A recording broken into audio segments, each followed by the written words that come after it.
오늘 여러분께 들려드릴 이야기는 믿기 어려운 운명의 장난에 관한 실화입니다.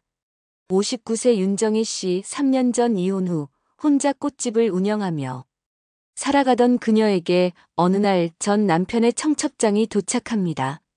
그런데 신부의 이름을 본 순간, 이은아, 이 이름이 왜 이렇게 익숙한 걸까요? 50년 전 고아원에서 헤어진 쌍둥이 동생의 이름이 바로 윤은아였거든요. 정희는 직접 확인하러 갔고 그곳에서 만난 새 신부는 정말로 자신의 쌍둥이 동생이었습니다. 하지만 이것은 단순한 우연이 아니었습니다. 50년 전 어린 은하에게 일어난 충격적인 진실이 하나씩 밝혀지기 시작하는데, 여러분, 이 놀라운 이야기를 끝까지 들어보시기 전에 구독 버튼을 꾹 눌러주시고 좋아요도 한번 눌러주세요. 여러분의 작은 관심이 더 좋은 이야기를 만들어가는 힘이 됩니다. 댓글로 여러분의 생각도 나눠주시면 정말 감사하겠습니다. 이제 정말 믿기 어려운 이야기 속으로 함께 들어가 볼까요? 오후 햇살이 창문 너머로 스며들어 작은 꽃집 안을 따스하게 비추고 있었습니다.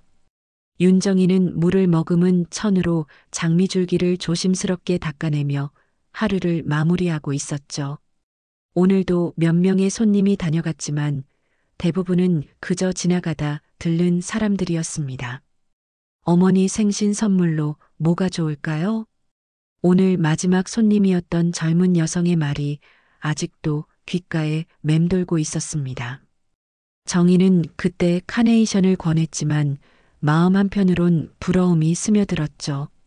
어머니에게 줄 꽃을 고르는 딸의 모습이 얼마나 아름다운지. 정희에게는 그런 경험이 없었으니까요. 정희는 손목의 시계를 확인했습니다. 오후 5시 반. 이제 문을 닫을 시간이었죠. 하루 종일 서 있던 다리가 묵직하게 느껴졌지만 이상하게도 집으로 돌아가고 싶지 않았습니다.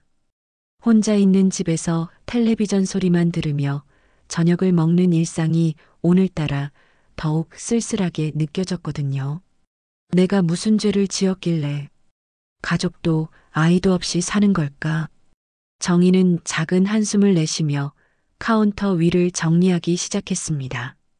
그런데 그때 유리문 너머로 우체부 아저씨가 다가오는 모습이 보였죠. 손에는 하얀 봉투를 들고 있었습니다. 정희 씨, 우편물이요. 감사합니다.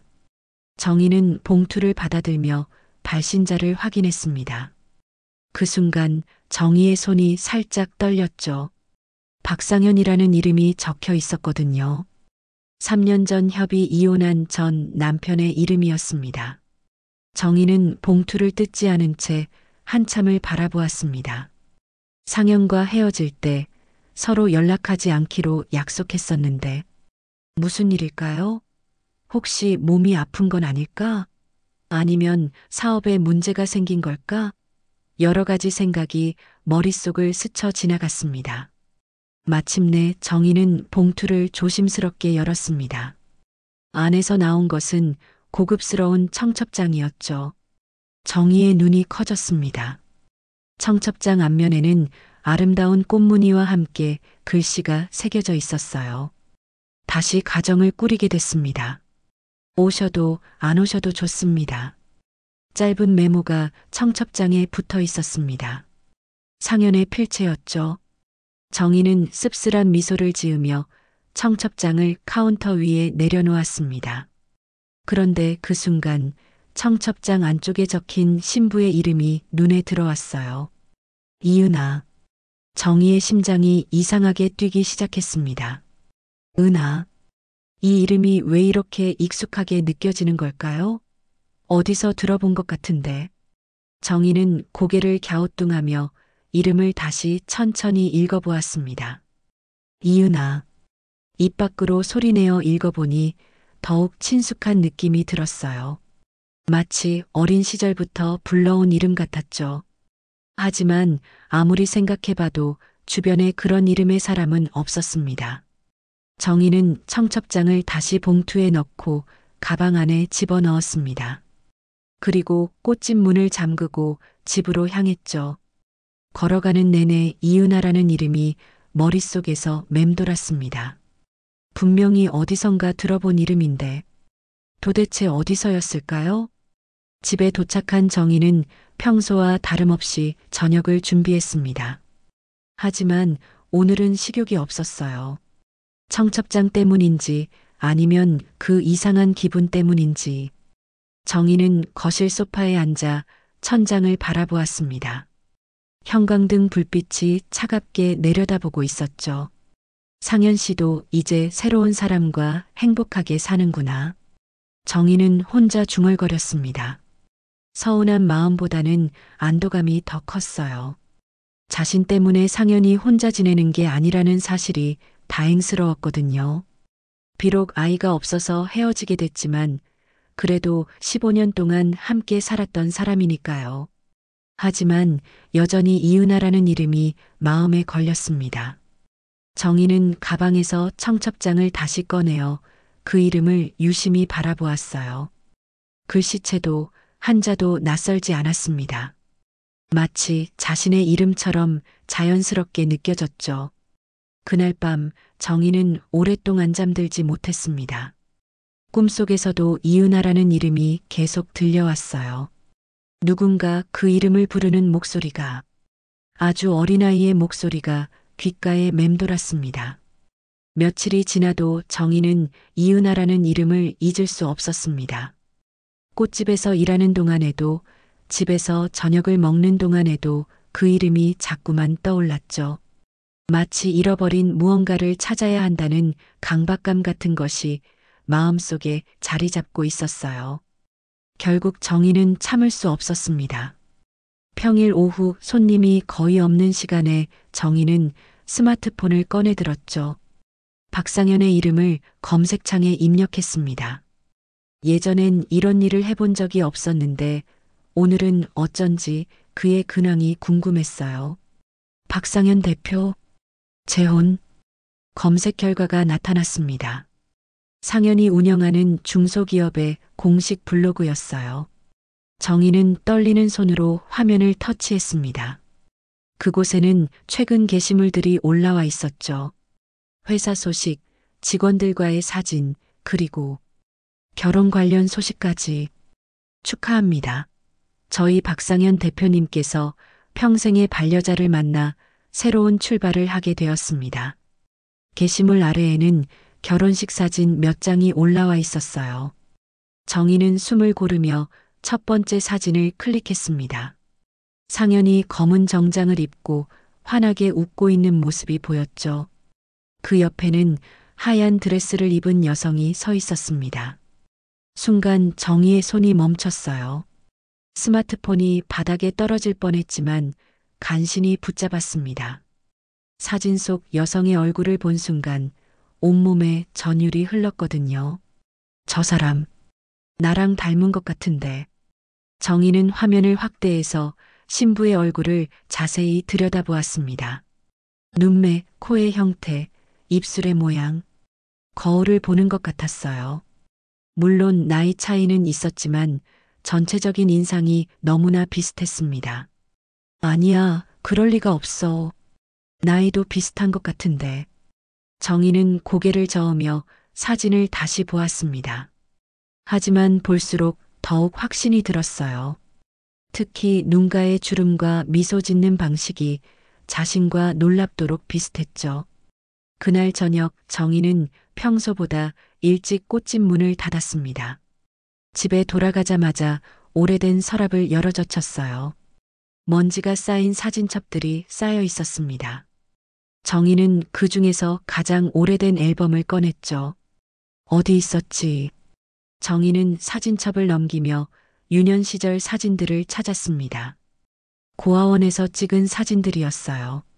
9살 때까지 그곳에서 지냈거든요. 그리고 그 사진들 사이에서 정희는 자신이 찾던 것을 발견했습니다. 흑백 사진 한 장이었어요. 2명의 어린 소녀가 나란히 서 있는 모습이었죠. 한 명은 분명히 어린 시절의 정희였고 다른 한 명은 은하. 정희의 입에서 그 이름이 저절로 흘러나왔습니다. 쌍둥이 동생의 이름이었죠. 윤은아.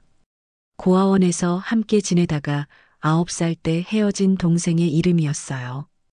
미국으로 입양된 그 아이. 정희는 손가락으로 사진 속 은하의 얼굴을 쓰다듬었습니다. 그리고 오늘 본 상현의 아내 사진을 다시 꺼내어 비교해 보았어요. 40년이 넘는 시간의 간격이 있었지만 똑같은 사람이라는 확신이 들었습니다. 설마 정희의 가슴이 두근거리기 시작했어요.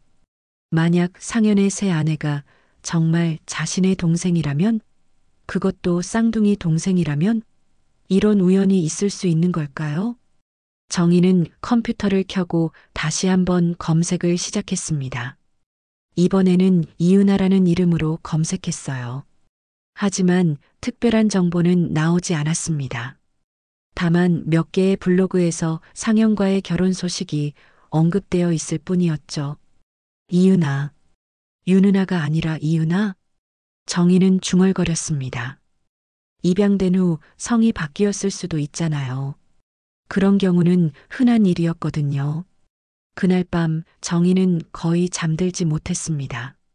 머릿속에서는 온갖 생각들이 뒤엉켰어요. 만약 정말 은하가 맞다면 자신은 어떻게 해야 할까? 그냥 모른 척 지내야 할까? 아니면 연락을 해봐야 할까? 하지만 가장 큰 문제는 은하가 자신의 전 남편과 결혼했다는 사실이었어요. 이런 복잡한 상황을 어떻게 받아들여야 할지 모르겠었습니다. 새벽이 되어서야 정희는 결심했습니다. 직접 확인해 보기로 한 거죠. 사진만으로는 확신할 수 없었어요.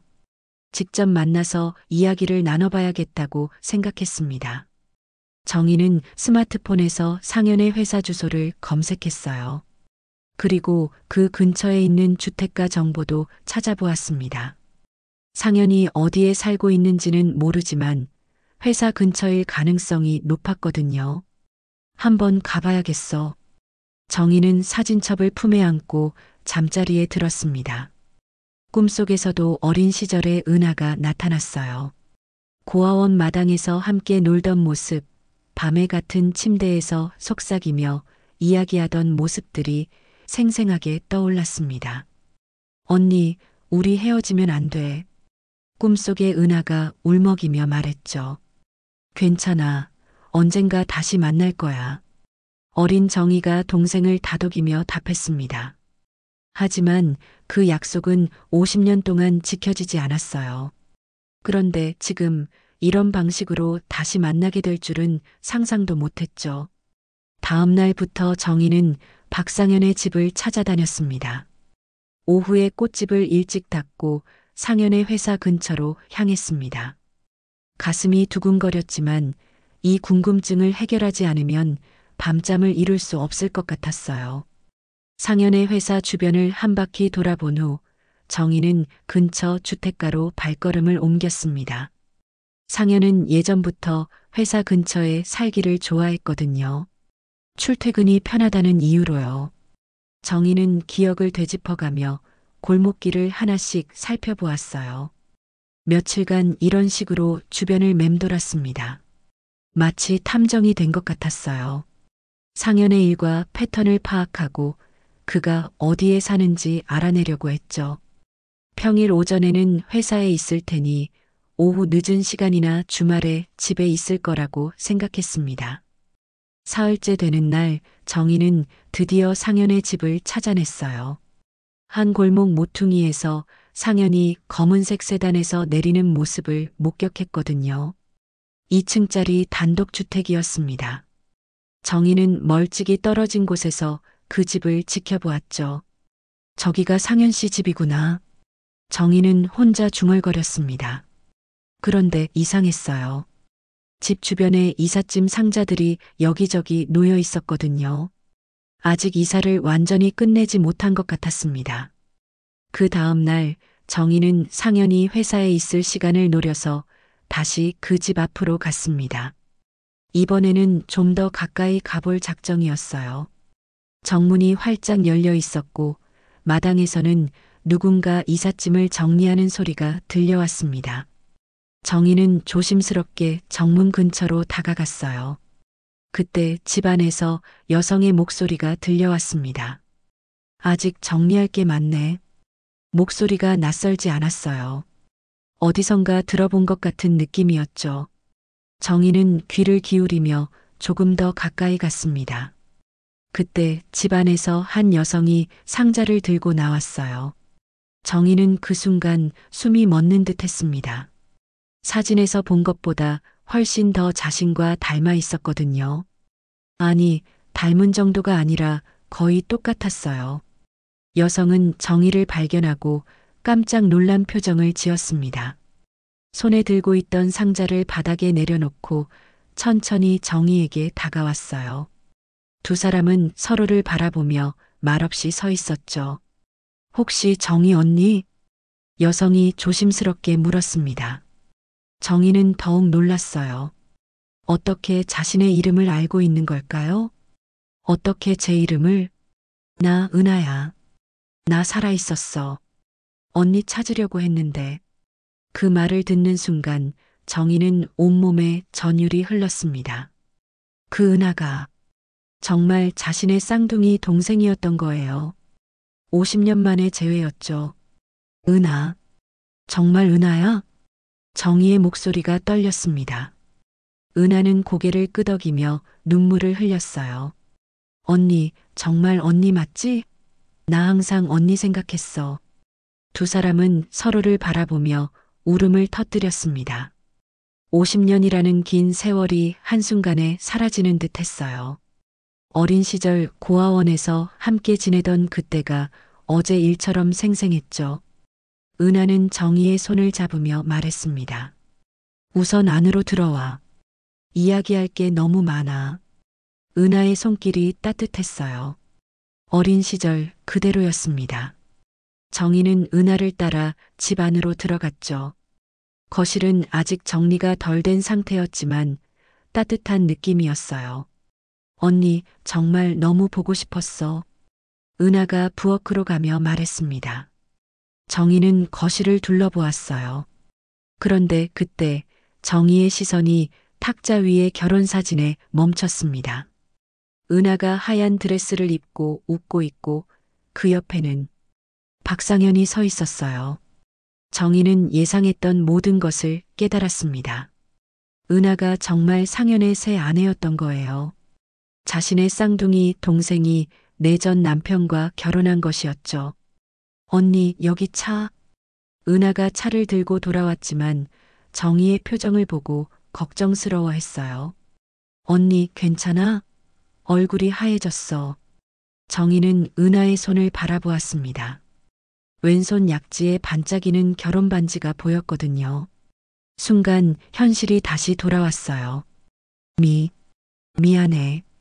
정희는 그대로 일어나서 현관으로 향했습니다.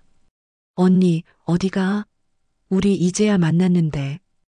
은하가 뒤따라오며 말했지만 정희는 대답할 수 없었어요. 이 복잡한 상황을 어떻게 받아들여야 할지, 은하에게 무엇을 말해야 할지 도무지 알 수 없었거든요. 정희는 말없이 집을 나섰습니다. 뒤에서 은하가 부르는 소리가 들렸지만 돌아보지 않았어요. 발걸음은 점점 빨라졌고 어느새 뛰고 있었습니다. 50년 만에 다시 만난 동생이 자신의 전 남편과 결혼했다는 현실이 너무 충격적이었어요. 기쁨과 절망이 동시에 밀려오는 이 감정을 어떻게 정리해야 할지 모르겠었습니다. 정희는 집에 돌아와서도 한참 동안 현관에 서 있었습니다. 열쇠를 꺼내는 손이 계속 떨렸거든요. 문을 열고 들어서자마자 그대로 바닥에 주저앉았어요. 50년 만에 만난 동생이 자신의 전 남편과 결혼했다는 현실이 받아들여지지 않았습니다. 어떻게 이런 일이 있을 수 있나? 정희는 혼자 중얼거리며 거실 소파로 몸을 끌었어요. 머릿속이 하얗게 변해버린 것 같았습니다. 은하의 환한 미소와 그 손가락에 끼워진 결혼 반지가 계속 떠올랐죠. 그날 저녁 정희는 아무것도 먹을 수 없었습니다. 입맛이 완전히 사라져버렸어요. 대신 약국에서 산 진정제를 꺼내어 물과 함께 삼켰습니다. 하지만 약을 먹어도 마음이 진정되지 않았어요. 침대에 누워 눈을 감자 과거의 기억들이 물밀듯이 밀려왔습니다. 고아원에서 은하와 함께 보낸 시간들이었어요. 추운 겨울밤 한 이불을 덮고 서로를 꼭 안고 잤던 기억. 은하가 악몽을 꿀 때마다 자신이 등을 토닥여주던 모습들이 생생했습니다. 언니, 우리 절대 헤어지면 안 돼. 어린 은하가 울먹이며 했던 말이 귓가에 맴돌았어요. 괜찮아. 언젠가 다시 만날 거야. 약속해. 그때 자신이 했던 대답도 떠올랐습니다. 하지만 그 약속은 이런 식으로 지켜질 줄은 몰랐어요. 그럼 언니도 빨리 입양돼서 우리 나중에 꼭 만나자. 떠나는 차 안에서 은하가 창문에 손을 대고 했던 마지막 말이 아직도 가슴을 아프게 했어요. 정희는 베개에 얼굴을 묻고 울었습니다.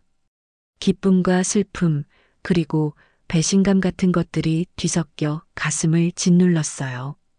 그런데 정희가 스스로에게 화가 났던 것은 은하를 원망하는 마음이 조금이라도 든다는 사실이었습니다. 아니야, 은하 잘못이 아니야. 은하는 아무것도 몰랐을 거야.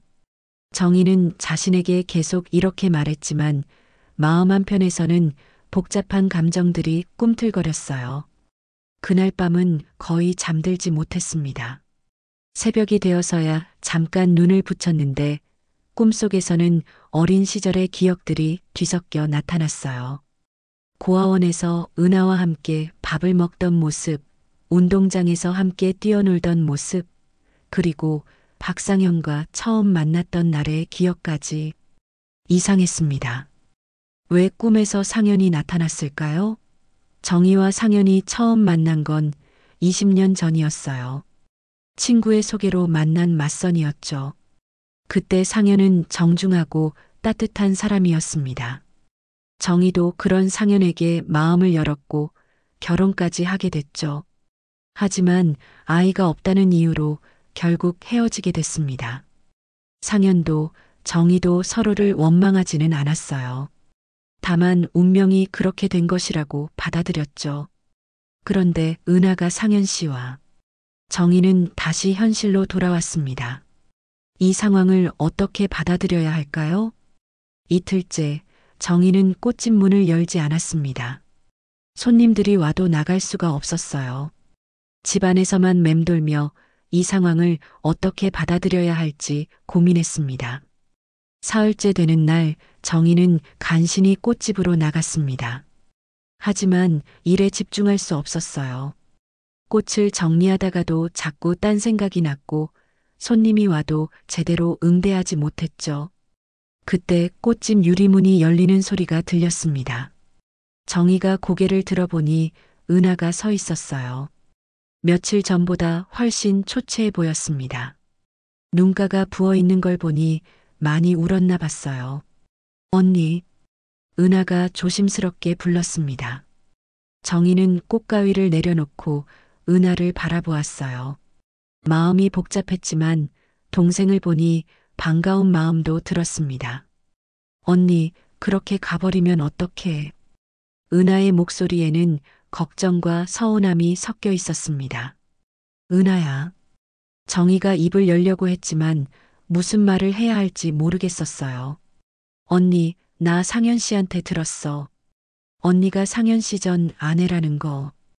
은하의 목소리가 떨렸습니다. 나 정말 몰랐어. 언니랑 이혼한 사람인 줄.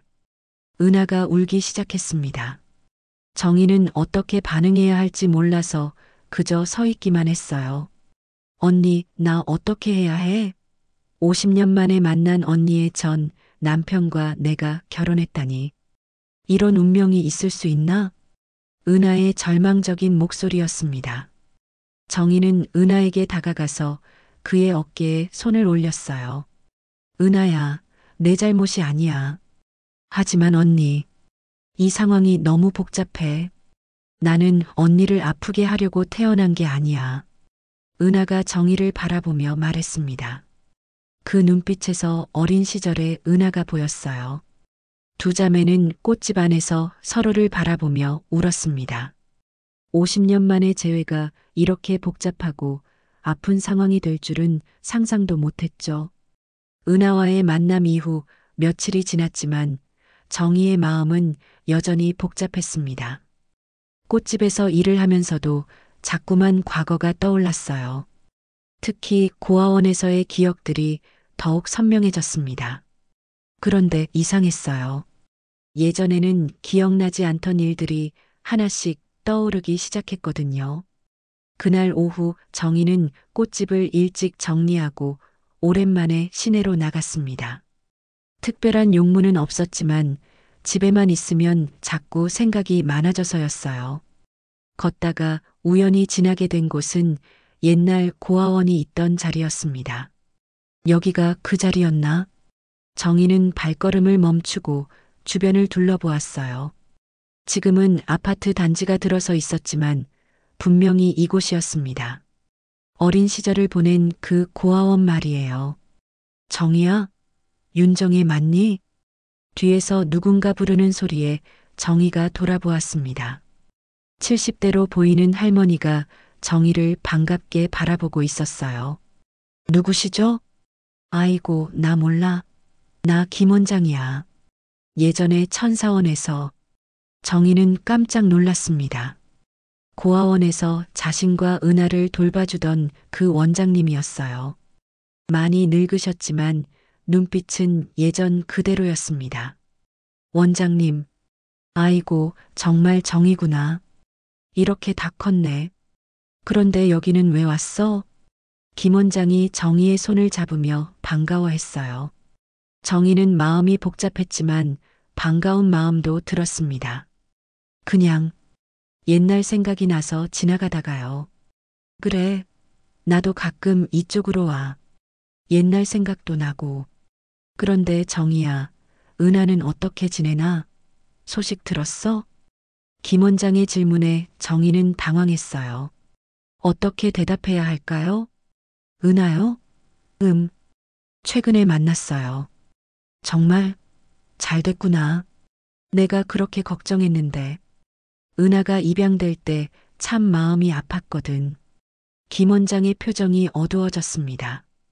원장님, 혹시 근처에 차라도 한잔 하실까요?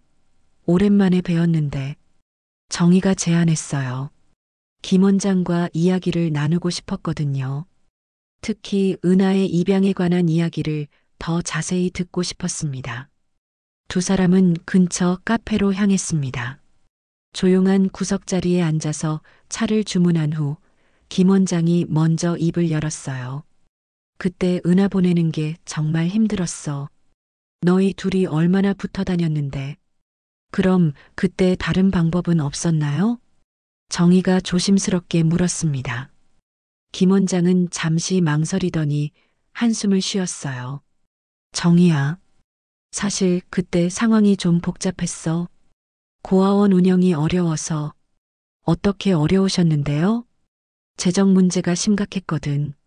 그런데 마침 은하를 입양하고 싶다는 사람이 나타났어. 입양비도 많이 주겠다고 하고. 김 원장의 말을 듣는 정희의 표정이 점점 어두워졌어요. 입양비요? 그게 뭔가요? 아, 그게 사실 제대로 된 입양이 아니었어. 김 원장의 목소리가 작아졌습니다. 사실 내 동생은 해외 입양이 아니라 팔려간 거야. 너도 팔릴 뻔했는데 도망쳐서. 정희는 그 말을 듣고 숨이 막혔습니다. 팔려갔다고요? 은하가? 원장님, 그게 무슨 말씀이세요? 미안해, 정희야. 그때는 어쩔 수 없었어. 고아원이 문을 닫을 위기였고 아이들을 모두 거리로 내보낼 수는 없었거든. 김 원장의 눈에 눈물이 고였어요. 그런데 누가 은하를 샀다는 거예요? 한 중년 남자였어. 사업을 하는 사람 같았는데 그 사람이 돈을 많이 줘서. 정희는 손이 떨렸습니다. 은하가 입양이 아니라 인신매매를 당했다는 얘기였어요.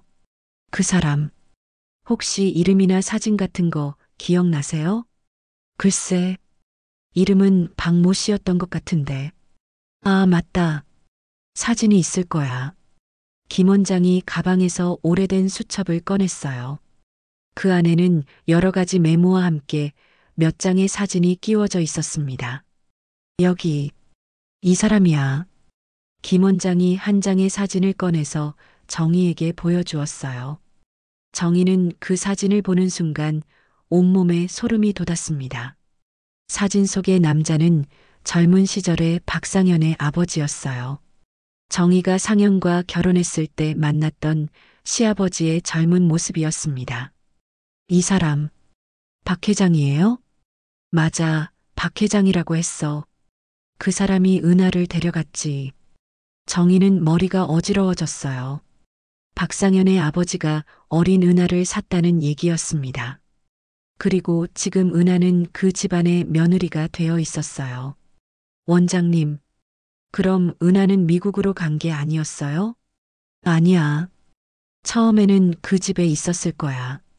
나중에 어떻게 됐는지는 모르겠지만 정희는 상황을 정리해 보려고 했습니다. 박상현의 아버지가 어린 은하를 샀고 은하는 그 후 어떤 과정을 거쳐 미국으로 갔을 것입니다. 그리고 성인이 된 후 한국으로 돌아와서 박상현과 만나 결혼한 거였어요. 결국 당신네 집안은 우리 자매의 운명을 두 번이나 망가뜨렸어. 정희가 중얼거렸습니다. 김 원장은 정희의 표정을 보고 걱정스러워했어요. 정희야, 무슨 일이야? 얼굴이 하얘졌어. 아니에요. 괜찮아요. 정희는 일어서며 말했습니다. 더 이상 앉아 있을 수가 없었어요. 원장님, 먼저 가볼게요. 건강하세요. 정희는 카페를 나서며 깊은 숨을 쉬었어요. 이제 모든 퍼즐이 맞춰진 것 같았습니다. 박 가문이 자신들 자매의 운명을 얼마나 잔인하게 조작했는지 알게 됐거든요. 집으로 돌아가는 길에 정희는 계속 생각했습니다. 이 사실을 은하에게 말해야 할까요? 아니면 혼자만 알고 있어야 할까요? 한 가지 확실한 건 이 모든 일의 배후에 박상현의 가족이 있었다는 사실이었어요. 그날 밤 정희는 잠들 수 없었습니다. 김 원장에게 들은 충격적인 진실이 머릿속에서 계속 맴돌았어요.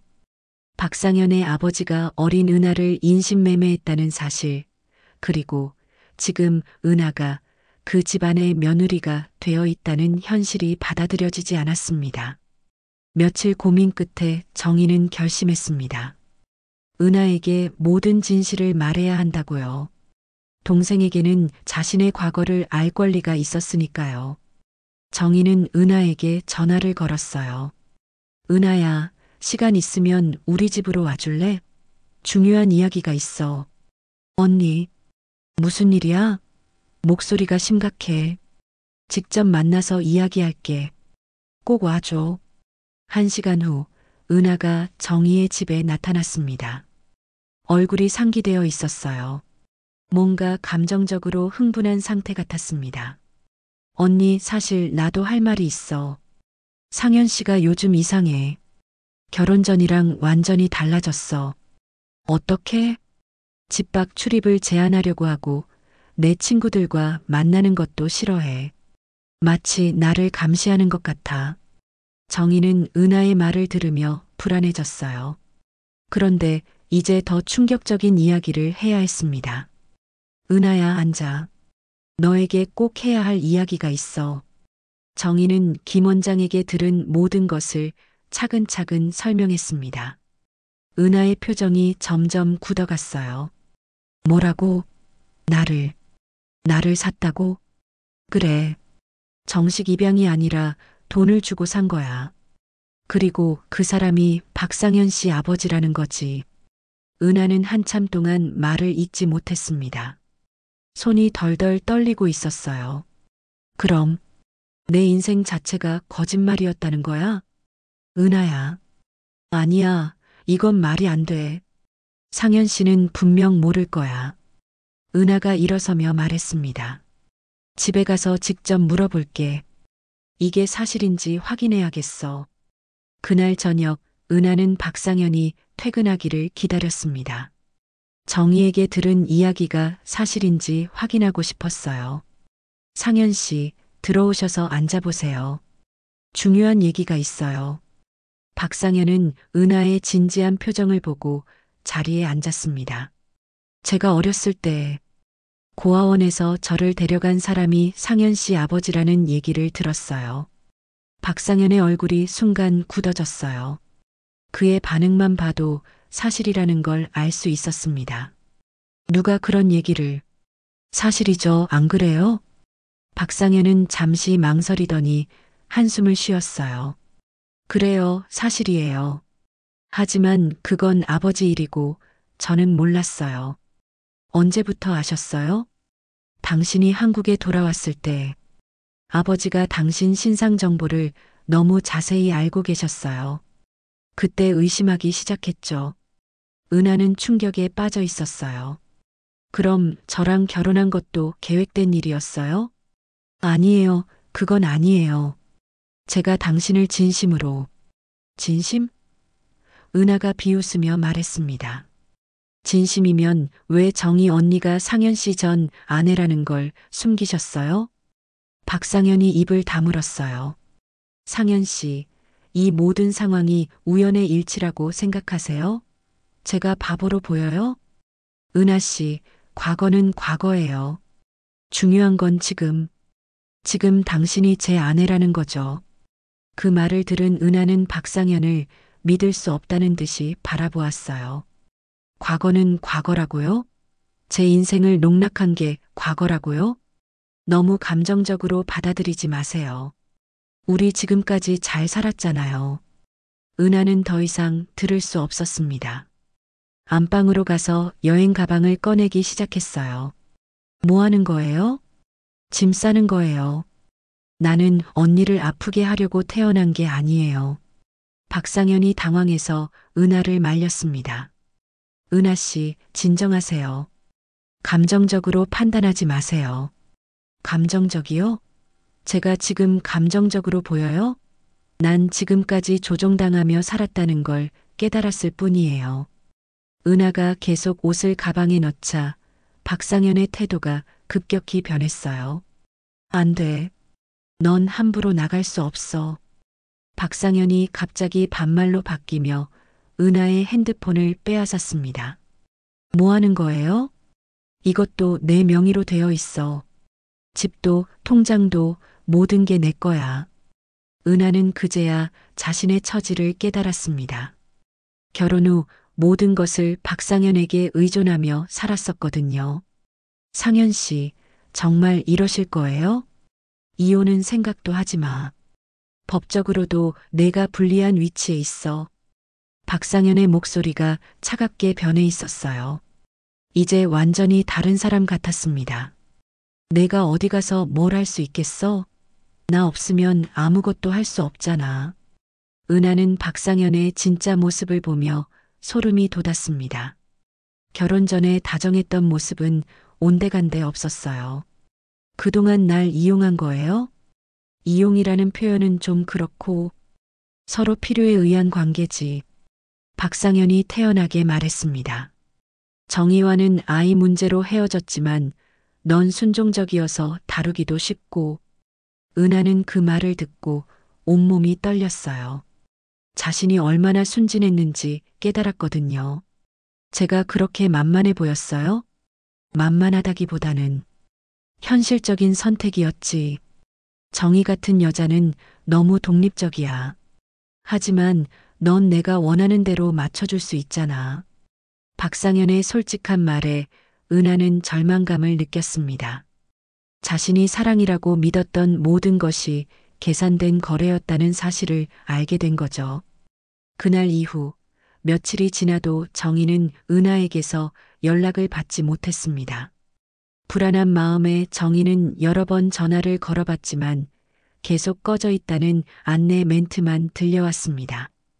은하한테 무슨 일이 생긴 건 아닐까? 정희는 걱정이 되어 은하의 집 앞까지 가봤지만 문은 굳게 닫혀 있었고 배를 눌러도 아무런 반응이 없었어요. 이웃집에 물어봐도 며칠째 외출하는 모습을 보지 못했다고 했습니다. 정희는 더 이상 참을 수 없었어요. 이 상황을 그냥 넘어갈 수는 없다고 생각했습니다. 김 원장에게서 받은 자료들을 다시 살펴보니 박상현 아버지의 범죄 행위가 단순히 은하 한 명에게 그치지 않았다는 걸 알 수 있었어요. 이건 개인적인 문제가 아니야. 사회적으로 처벌받아야 할 일이지. 정희는 결심했습니다.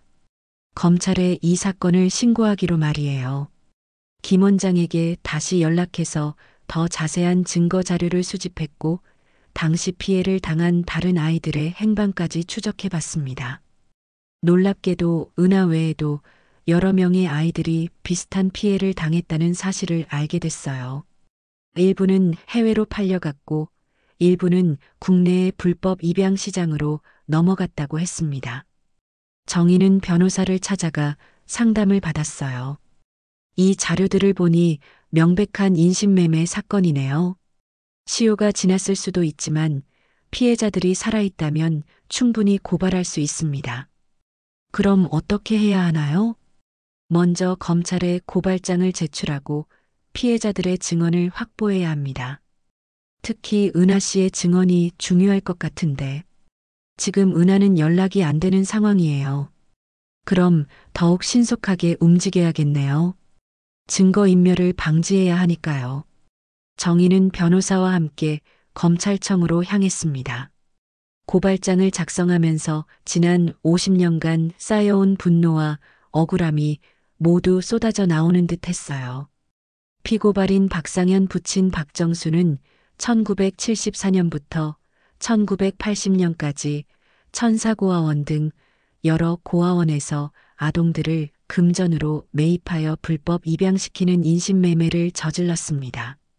검사는 정희가 가져온 자료들을 꼼꼼히 살펴보았어요. 이 자료들이 모두 진짜인가요? 네, 당시 고아원 원장이 보관하고 있던 거예요. 영수증부터 계약서까지 모든 게 남아 있습니다. 그럼 즉시 수사에 들어가겠습니다. 현재 피해자의 안전이 우려되는 상황이니 신속히 처리하겠습니다. 이틀 후 검찰 수사관들이 박상현의 집과 회사를 동시에 압수수색했습니다. 박상현은 회사에서 긴급 체포됐고 은하는 그제야 구출될 수 있었어요. 정희는 병원으로 급히 달려갔습니다. 은하는 탈수 증세와 영양실조로 며칠간 입원해야 한다고 했어요. 은하야, 정말 미안해. 내가 더 빨리 찾아갔어야 했는데. 언니, 고마워. 언니가 아니었으면 나 정말 어떻게 됐을지 몰라. 은하의 목소리는 약했지만 눈빛은 예전보다 더 또렷해 보였어요. 언니, 상현 씨는 어떻게 됐어? 구속됐어. 그리고 그 아버지의 과거 범죄도 모두 밝혀질 거야. 며칠 후 언론에서 이 사건을 대대적으로 보도했습니다. 40년 전 아동 인신매매 사건, 재벌가 연루 의혹이라는 제목으로 연일 보도됐어요. 박상현은 구속 상태에서 재판을 받게 됐고 이미 세상을 떠난 아버지의 범죄까지 함께 수사받게 됐습니다. 회사도 사회적 무리로 인해 부도 위기에 몰렸어요. 정희는 병원에서 회복 중인 은하를 돌보며 말했습니다. 은하야, 이제 정말 새로 시작할 수 있을 거야. 언니, 나 정말 바보였어. 그 사람들이 내 인생을 이렇게 조종하고 있었는데. 그건 내 잘못이 아니야. 어른들이 어린 너를 이용한 거지. 재판에서 증언해야 하는 거지. 그래. 하지만 무서워하지 마. 내가 옆에 있을 테니까. 몇 개월 후 재판이 시작됐습니다. 은하는 법정에 서서 자신이 겪은 일들을 증언했어요. 목소리가 떨렸지만 끝까지 진실을 말했습니다. 저는 9살 때 고아원에서 정식 입양이 아닌 인신매매로 팔려갔습니다. 그 후 여러 곳을 전전하다가 미국으로 보내졌고 성인이 된 후에야 진실을 알게 됐습니다. 판사는 엄숙한 표정으로 은하의 증언을 들었어요. 피고인들의 행위는 인간의 존엄성을 짓밟은 중대한 범죄입니다. 특히 무력한 아동들을 대상으로 한 점에서 더욱 죄질이 나쁩니다. 박상현은 징역 5년을 선고받았고 이미 세상을 떠난 아버지의 범죄도 공식적으로 인정받았습니다. 또한 피해자들에게 거액의 배상금을 지급하라는 판결도 나왔어요. 정의와 은하는 법정을 나서며 서로를 바라보았습니다. 언니, 정말 끝났구나. 그래, 이제 정말 새로 시작할 수 있어. 그날 저녁 두 자매는 함께 저녁을 먹으며 대화를 나눴어요. 언니, 나 이제 뭘 해야 할지 모르겠어.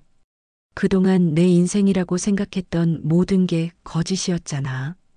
은하야, 그렇게 생각하지 마. 내가 겪은 모든 경험들이 헛되지 않았어. 그 경험들이 지금의 너를 만든 거니까. 언니 말이 맞아. 이제 진짜 내 인생을 살아보고 싶어. 정희는 은하의 손을 잡으며 미소 지었어요. 우리 함께 살자.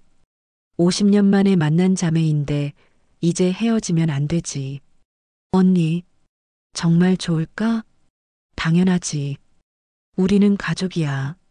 그렇게 박상현과 그의 가문은 과거의 죗값을 치르게 됐고 두 자매는 마침내 진정한 자유를 얻을 수 있었습니다.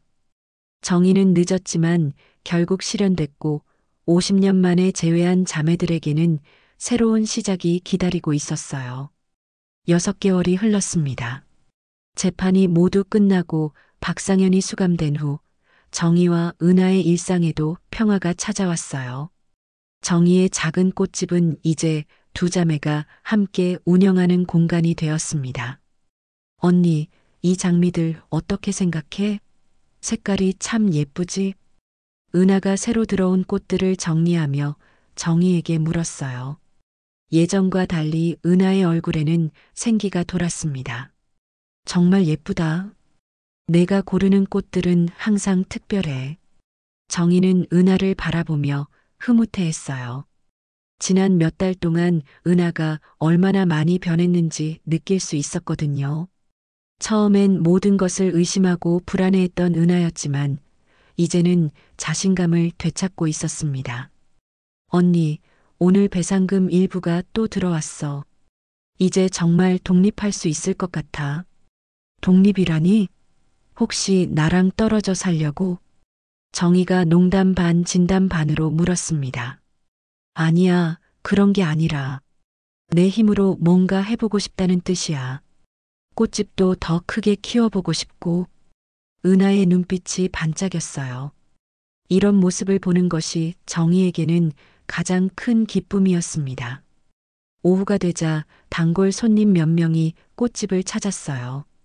그 중에는 초등학생 딸과 함께 온 젊은 엄마도 있었습니다. 어머, 사장님들 정말 닮으셨네요. 자매세요? 네, 쌍둥이 자매예요. 은하가 환하게 웃으며 대답했습니다. 예전 같으면 이런 질문에 어떻게 대답해야 할지 몰라 당황했을 텐데 이제는 자연스럽게 말할 수 있었어요. 우와, 진짜 똑같이 생겼어요. 어린 딸이 신기해하며 말했습니다. 응, 우린 아주 오래전에 잃어버린 자매였단다. 정희가 아이를 보며 따뜻하게 말했어요. 그럼 다시 만나서 기뻤겠어요. 그럼 세상에서 가장 기뻤지. 은하가 아이의 머리를 쓰다듬으며 대답했습니다. 손님들이 떠난 후 두 자매는 꽃집 정리를 하며 이야기를 나눴어요. 언니, 가끔 생각해봐. 만약 우리가 다른 방식으로 만났다면 어땠을까? 다른 방식? 그러니까 박상현 씨나 그 집안과 전혀 상관없이 우연히 길에서 만났다거나. 은하가 꽃잎을 만지작거리며 말했습니다. 글쎄, 그랬다면 더 좋았을 수도 있겠지만 그럼 우리가 서로를 알아봤을까? 정희가 반문했어요. 맞아. 그 모든 일들이 있었기 때문에 우리가 확실하게 만날 수 있었던 거겠지. 그래. 아픈 과거였지만 결국 우리를 다시 이어준 연결고리였던 셈이야. 그때 꽃집 문이 열리며 한 할머니가 들어오셨어요. 정희와 은하를 번갈아 보시더니 놀란 표정을 지으셨습니다. 어머, 이 두 분이 쌍둥이예요? 정말 신기하네요. 네, 할머니.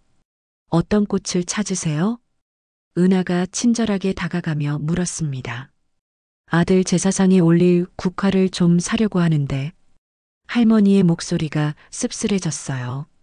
아들을 일찍 떠나보내셨구나. 정희가 위로의 말을 건넸습니다. 네. 교통사고로.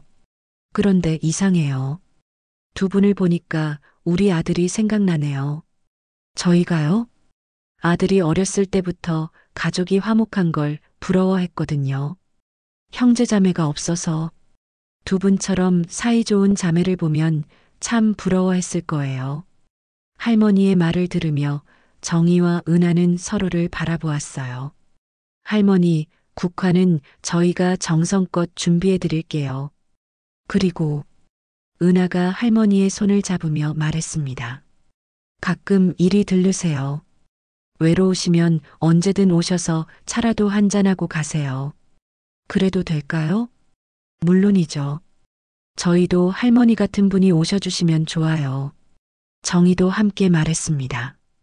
할머니가 꽃을 사가신 후 두 자매는 문득 깨달았어요.